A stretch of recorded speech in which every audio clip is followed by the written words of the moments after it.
This is a New York skyline pop-up file that was uploaded to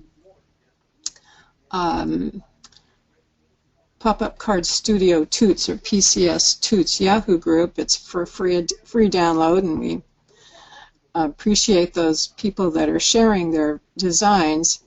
So when we first open Popup Card Studio, it'll remember what you last used. I last used a 6x6, so it opened up that way. When you open a new file, let's go to File, Open, and we'll go to that New York skyline PCS. We find that it comes in at one size, and we could change it. Well, let's see what size it is. If I go to Edit and Global Operations, I see that it's an 8x5 right now. I might, let's see. So let's say that we didn't want to make it 8x5, but let's say we wanted it to be 4x5. I can type in 4, and let me again show you what I did. I went to Edit and Global Operations. So I'm going to change that width at the top where the dimensions are. We'll change it to 4x5 and click on Preview at the bottom. Now you see that the design is hanging over the card. So maybe I want to adjust that a bit. Well, I can scale down the width with using this X by just sliding this over a little bit and then preview and see if it fits. It doesn't quite fit. I'll take it down a little more and preview. Now it fits, but it's a little distorted because it's kind of skinny. So I can change the height by scaling it down here. Now, if you wanted to keep it proportional, you could keep the percentages the same. It would just make all the designs smaller. But sometimes the distortion isn't too bad. One thing you do want to do is make sure your design doesn't hang over each edge, and that if you apply that and you go up to the open card, if you slide that slider to the left, you can close it and make sure none of the design is hanging out the top.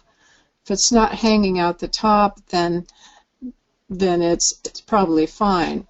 So let's say we wanted to make this card an A2 size card. That would be maybe, let's say, 5.5. Now we're entering the measurements of the card folded up, and 4.25.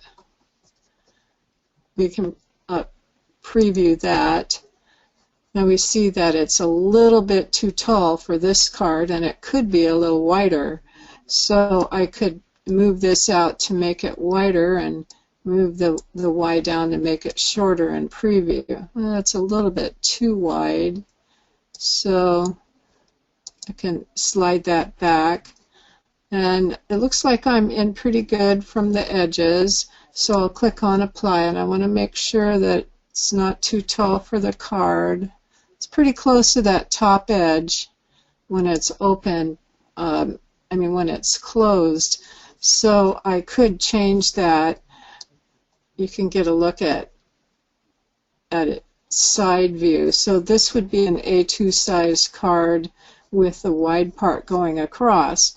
If we want to change that to, let's say, 4.25 wide and 5.5 tall, we can preview.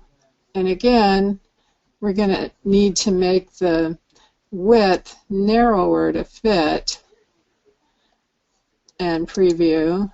And then we can do the Y to make it taller. You can also do some skewing, and you can change a position if you need to, but this gives you a lot of options how to change. So again, I would make sure that it closes well without anything showing.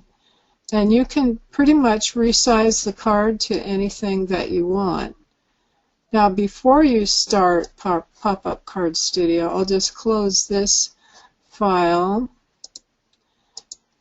and click on this icon here to open a new file. When you open the software, you get this window here. You can create a new project by typing in the width and the height of the card that you want. Just make sure you have long enough paper. For example, 6 by 6 is going to fill 12 inches. It's going to be 12 inches tall. Let's say if I want it to be 5.5 inches wide and 4.25 inches high, I would fill that in and then create, and it readjusts the size of the card. So before you start, if you're not opening another design, then you can go ahead and get started with the size of card that you want.